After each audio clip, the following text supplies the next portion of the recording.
గుంటూరు జిల్లా మంగళగిరి నియోజకవర్గంలో మంత్రి నారా లోకేష్ పలు అభివృద్ధి కార్యక్రమాలు ప్రారంభించారు. ముందుగా దుగ్గిరాల మండలం పెనుములిలో పునర్నిర్మించిన గ్రామీణ గ్రంథాలయ భవనాన్ని నారా లోకేష్ ప్రారంభించారు. 22 లక్షల నిధులు వెచ్చించి లైబ్రరీ నూతన భవనాన్ని నిర్మించారు. ముందుగా పెనుమూలి చేరుకున్న మంత్రి లోకేష్కు స్థానిక టీడీపీ నేతలు, కార్యకర్తలు, ప్రజలు ఘన స్వాగతం పలికారు. అనంతరం లైబ్రరీ భవనాన్ని రిబ్బన్ కట్ చేసి ప్రారంభించారు. ఈ సందర్భంగా ఏర్పాటు చేసిన శిలాఫలకాన్ని ఆవిష్కరించారు. అటు లైబ్రరీని పరిశీలించి అధికారులకు పలు సూచనలు చేశారు.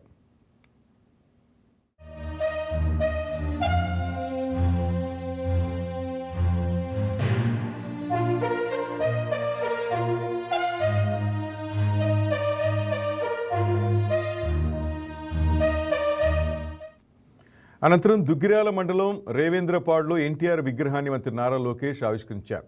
ముందుగా రేవేంద్రపాడు గ్రామానికి చేరుకున్న లోకేష్కు స్థానిక టీడీపీ నేతలు, కార్యకర్తలు, ప్రజానీకం ఘన స్వాగతం పలికారు. ఆ తర్వాత భారీ ర్యాలీ మధ్య ఎన్టీఆర్ విగ్రహాన్ని మంత్రి లోకేష్ ఆవిష్కరించారు. ఈ సందర్భంగా ఎన్టీఆర్, అంబేద్కర్ విగ్రహాలకు పూలమాల వేసి నివాళులర్పించారు. అందరితో కలిసి ఫోటోలు దిగారు.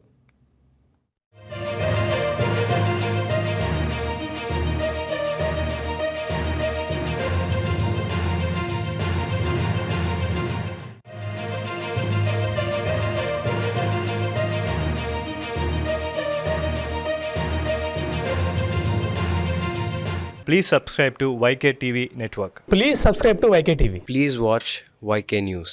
Don't forget to subscribe YK News channel.